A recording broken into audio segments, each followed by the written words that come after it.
윤석열 대통령이 한동훈 법무부 장관 후보자를 사실상 야당의 동의 없이 임명하기 위한 수순에 들어갔습니다. 한 후보자는 민주당이 주요 낙마 대상으로 꼽았던 인사인 만큼 여야는 다시 한번 충돌하고 있습니다. 네, 국회 연결해서 자세한 소식 들어보겠습니다. 김보윤 기자. 네, 윤석열 대통령이 한동훈 법무부 장관 후보자에 대한 인사청문 보고서를 오는 16일까지 보내달라고 국회에 요청했습니다.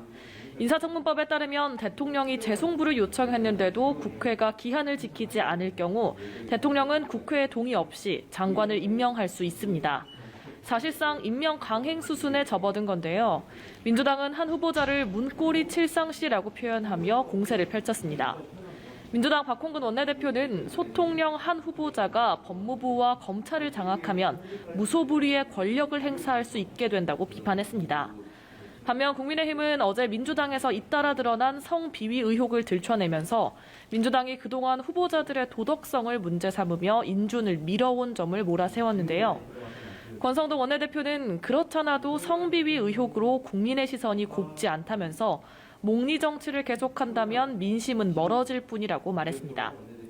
민주당은 지방선거를 앞두고 성비위 악재가 터져나와 입지가 좁아진 상황에서 내각 인준으로 국정에 발목 잡기를 하고 있다는 비판까지 더해질까 경계하고 있습니다. 윤 대통령은 국회에 제출한 추경안 처리와 관련해 다음 주 월요일 시정연설을 한 뒤 저녁쯤 여야 지도부와 만날 것으로 보이는데요. 일단 민주당 박홍근 원내대표는 개인 일정 등을 이유로 불참하겠다는 뜻을 밝힌 것으로 전해졌습니다. 네, 또 곧 6일 지방선거 후보 등록이 마감이 됩니다. 공식적인 선거운동은 다음 주부터라고요? 네, 그렇습니다. 공식 선거운동은 오는 19일부터 이달 말일까지 13일 동안 진행됩니다.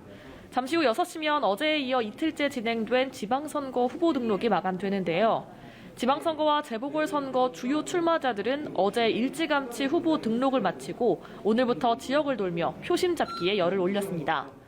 이번 선거는 새 정부가 출범한 지 한 달도 안 돼 열리는 데다 여소야대 구도인 전국에 변화를 줄 수도 있어 여야 모두 간절하긴 마찬가지입니다. 여야 후보는 지역 관련 공약들을 내놓기도 했지만 정책 경쟁보다는 진영 대결 양상이 두드러지기도 했습니다. 성남 분당갑에 출사표를 던진 국민의힘 안철수 후보는 이재명 전 지사와 여러 의혹이 얽혀있는 대장동을 찾아 인맥을 총동원해서 문제를 바로잡겠다고 말했고요. 이재명 상임고문은 정권 심판은 끝났다며 이제는 유능한 일꾼을 선택할 때라고 강조했습니다. 중앙선거관리위원회는 후보자 등록이 마무리되는 대로 후보자 기호를 결정합니다. 후보자들의 재산과 병역, 세금 체납 사항 등은 선관위 홈페이지에서 확인할 수 있습니다. 지금까지 국회에서 전해드렸습니다.